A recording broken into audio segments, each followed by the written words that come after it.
Hi friends, welcome back to Lala வீட்டு சமையல். இன்றைக்கி ரெசிபி முட்டை மிட்டாய். இது எல்லா இடத்துலையும் ரொம்ப ஃபேமஸாக இருக்குதுங்க.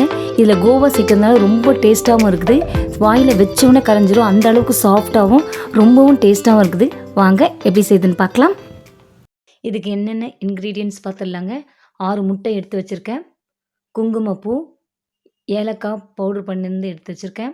Palkova 250 grams, ghee 100 ml, sugar 250 grams, பாதாமை சுடுதண்ணியில் நல்லா ஹாட் வாட்டரில் ஊற வச்சுருக்கேங்க. இப்போ பேனை நல்லா பட்டரில் க்ரீஸ் பண்ணிடலாம். எல்லாத்தையும் ரெடி பண்ணி வச்சிடலாங்க. நான் எடுத்துக்கிறது 7 inch பேனுங்க. பாதாம் பாருங்கள் நல்லா ஊறிடுச்சு, அழகாக அது தோல் வந்துடுது பாருங்கள். இப்படி பண்ணவே தோல் வந்துடுது. அந்த அளவுக்கு ஒரு 10 to 15 minutes ஊற வச்சிங்கன்னா போதுங்க. இப்போ சுகரை நம்ம அரைச்சிடலாம். ஏன்னா இது கரையிறது கொஞ்சம் அப்படியே நீங்கள் போட்டிங்கன்னா கரையிறது கொஞ்சம் டைம் எடுக்கும். பாருங்கள், இந்த மாதிரி பவுட்ரு பண்ணிக்கோங்க. பாதாமே நம்ம மிக்சியில் அரைச்சிடலாங்க. பால் ஆட் பண்ணி நல்லா ஃபைன் பேஸ்ட்டாக அரைச்சிடலாம். இந்த மாதிரி நல்லா ஃபைன் பேஸ்ட்டாக அரைச்சிடுங்க. இப்போ குக்கரை பழைய குக்கர் எடுத்து வச்சுருக்கேன். நான் சால்ட் ஆட் பண்ண போகிறதில்ல. சென்டரில் ஒரு கிண்ணம் வச்சுட்டு நல்லா ப்ரீ ஹீட் பண்ணிவிடுங்க ஒரு 10 minutes. அடிகனமான ஒரு பாத்திரம் எடுத்துங்க. அது இதிலே தான் நம்ம எல்லா இன்க்ரீடியன்ஸும் மிக்ஸ் பண்ணிவிட்டு ஸ்டவ்வில் வைக்க போகிறோம். இப்போ 6 முட்டையை உடச்சி எடுத்துடலாங்க. வெள்ளை கருவு மட்டும்தான் நம்மளுக்கு தேவையானது, எல்லோ தேவையில்லைங்க நம்மளுக்கு. இந்த மாதிரி ஒரு கரண்டி எடுத்துங்க. ஈஸியாக அழகாக வந்துடுது. இந்த மாதிரி 6 முட்டையை நம்ம உடச்சி எடுத்துடலாம்.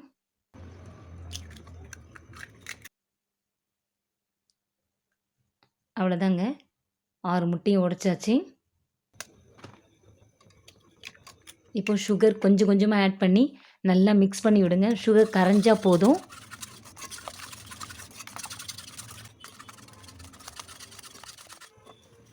இப்போ பாருங்கள் நல்லா கரைஞ்சிடுச்சு. இப்போ நம்ம பால்கோவா ஆட் பண்ணிக்கலாம். 250 கிராம்ஸ் ஸ்வீட்லெஸ் பால்கோவாங்க.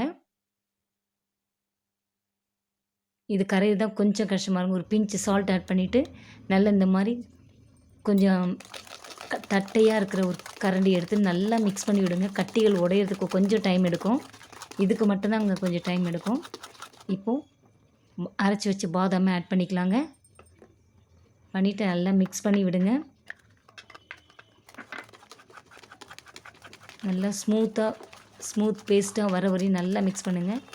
ஏலக்காய் ஒரு பிஞ்ச், அப்புறம் குங்குமப்பூ கொஞ்சமாக ஆட் பண்ணிவிட்டு மிக்ஸ் பண்ணுங்கள். அது நல்லா வாசனையாக இருக்கும். கீ 50 ml தான் ஆட் பண்ணியிருக்கேன். நல்லா மிக்ஸ் பண்ணி விடுங்க. இப்போது ஸ்டவ்வில் வச்சாச்சு. லோ டு மீடியம் வச்சிங்க, திருப்பிங்க. கொஞ்சம் இன்பிட்வீன் வச்சிங்க. நல்லா இது ஒரு 10 to 15 minutes ஆகுங்க திக்காகிறதுக்கு. நல்லா கண்டினியூஸாக மிக்ஸ் பண்ணுங்கள். ஏன்னா ஸ்வீட்டுன்றதுனால அடி பிடிக்கலாம். கண்டினியூஸாக மிக்ஸ் பண்ணுங்கள். அவ்வளோதாங்க. இந்த திக்னஸ் வரும்போது நீங்கள் ஆஃப் பண்ணிவிடுங்க. இப்போ நம்ம ரெடி பண்ணி வச்சுருந்த பேனில் ஆட் பண்ணிக்கலாம். ஸ்டவ் சிம்மிலே இருக்கணுங்க. இப்போது பாதாமை நான் சின்ன சின்னதாக கட் பண்ணி வச்சுருக்கேன். அதை நம்ம ஆட் பண்ணிக்கலாம். மிச்சம் இருக்கிற கீயையும் அது மேலே ஊற்றிடுங்க. அவ்வளோதாங்க. இப்போது ப்ரீ ஹீட்டான குக்கரில் சென்டரில் வச்சுருங்க. நல்லா சென்டராக பார்த்து வைங்க.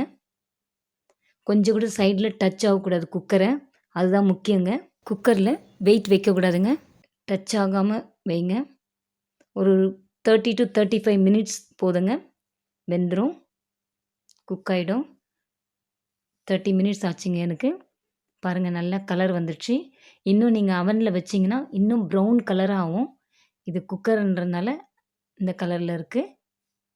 அது இன்னும் டார்க் ப்ரௌன் ஆகிடும். இது பீஸ் போடணுன்ற அவசியம் இல்லை, சும்மா போட்டிருக்கேன். ஏன்னா நம்ம ஸ்பூன் எடுத்தே நம்ம சாப்பிட்லாம்.